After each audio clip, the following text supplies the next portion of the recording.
नमस्कार, मैं अंजना और आप देख रहे हैं पद्मावत मीडिया। न रिश्वत लेंगे न रिश्वत देंगे। आइए शुरुआत करते हैं आज की खास खबर से। किसानों का दिल्ली कूच आज, अन्नदाताओं की क्या है डिमांड, क्या है आंदोलन की रणनीति। किसानों ने एक बार फिर दिल्ली कूच करने की तैयारी कर ली है। पंजाब, हरियाणा और यूपी के अलावा कई और राज्यों के किसान 13 फरवरी को दिल्ली कूच की तैयारी में हैं। करीब 2 साल पहले 3 कृषि कानूनों के विरोध में किसानों ने दिल्ली की घेराबंदी की थी। इसे दिल्ली चलो मार्च का नाम दिया गया है। माना जा रहा है कि इसके जरिए दिल्ली की एक बार फिर घेराबंदी की जाएगी। ऐसे में हरियाणा के साथ साथ दिल्ली पुलिस ने भी किसानों को राष्ट्रीय राजधानी में प्रवेश करने से रोकने के लिए बड़े पैमाने पर सुरक्षा व्यवस्था की है। इसके लिए पंजाब और हरियाणा एवं हरियाणा और दिल्ली के बीच की सीमाओं को सील कर दिया गया है। और पिछली बार के विपरीत इस बार किसान केंद्र सरकार से कई उपायों की मांग कर रहे हैं, जो खेती की वित्तीय व्यवहार्यता के लिए आवश्यक हैं। पहले के विरोध प्रदर्शनों में पंजाब, हरियाणा और पश्चिमी उत्तर प्रदेश के लगभग सभी किसान संगठन, जिनकी संख्या 40 से अधिक थी, संयुक्त किसान मोर्चा SKM के तहत साथ आए थे। इस बार उस संगठन का एक टूटा हुआ गुट विरोध प्रदर्शन का नेतृत्व कर रहा है। संयुक्त किसान मोर्चा गैर राजनीतिक ने प्रमुख किसान नेताओं को बाहर कर दिया है, जो पिछली बार सुर्खियों में आए थे, जैसे दर्शन पाल, जोगिंदर सिंह उगराहा, राकेश टिकैत, बलबीर सिंह राजेवाल और गुरनाम सिंह चारूनी।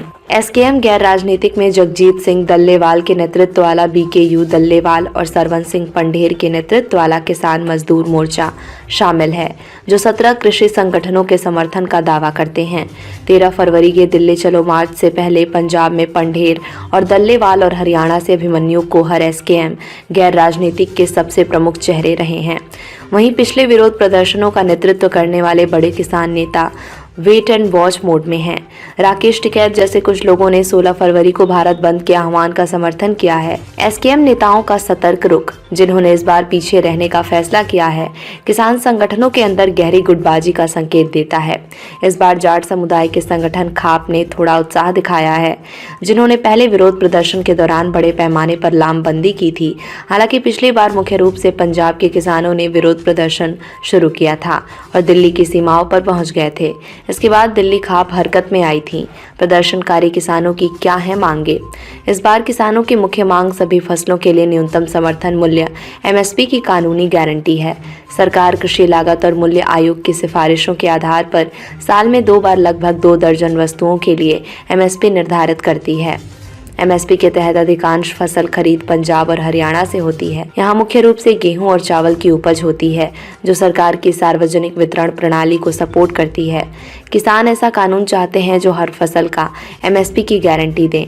हालांकि कानूनी गारंटी की मांग को लेकर सरकार की कई चिंताएं हैं, जैसे वैश्विक कीमत खरीद के लिए सरकार पर दबाव, निर्यात प्रतिस्पर्धात्मकता और केंद्रीय व्यय। दूसरी प्रमुख मांग कृषि पर MS स्वामीनाथन समिति की सिफारिशों को पूर्ण रूप से लागू करना है। हरित क्रांति के जनक कहे जाने वाले कृषि वैज्ञानिक स्वामीनाथन को हाल ही में भारत रत्न से सम्मानित किया गया है। समिति की मुख्य सिफारिशों में से एक MSP को उत्पादन की एवरेज औसत लागत से कम 50% ऊपर बढ़ाना था। इसके अलावा गन्ने की बेहतर कीमतें, 60 साल से अधिक उम्र के प्रत्येक किसान को हर महीने 10,000 रुपए की पेंशन, लखीमपुर खीरी हिंसा पीड़ितों के लिए न्याय की मांग और पिछले किसान प्रदर्शन के दौरान शहीद हुए किसानों के स्मारक के लिए दिल्ली में जमीन देना शामिल है। 3 प्रमुख सीमाओं पर सख्ती। टिकरी बॉर्डर पर CCTV कैमरे लगाने के साथ ही ड्रोन से आसपास के इलाकों पर नजर रखी जा रही है। वहीं सिंधु बॉर्डर पर 50 मीटर तक लोहे कंक्रीट के बैरिकेड, लोहे के बड़े बड़े कंटेनर और डंपर खड़े किए गए हैं। गाजीपुर बॉर्डर पर सर्विस लेन को सोमवार रात ही बंद कर दिया गया। चिल्ला बॉर्डर पर भी पुलिस तैनात है। क्या है रणनीति। इस बार किसान प्रदर्शन में भीड़ कम है। 25,000 किसानों और 5,000 ट्रैक्टरों के मार्च में हिस्सा लेने की संभावना है। हालांकि ये शुरुआती चरण हो सकता है और विरोध प्रदर्शन बढ़ने और किसानों की दिल्ली की सीमाओं पर पहुंचने पर ज्यादा किसान और अन्य किसान संगठन इसमें शामिल हो सकते हैं। खबरों में अब तक के लिए बस इतना ही। फिर होगी आपसे मुलाकात ऐसी एक खास खबर के साथ। तब तक के लिए नमस्कार और देखते रहिए पद्मावत मीडिया। न रिश्वत लेंगे न रिश्वत देंगे।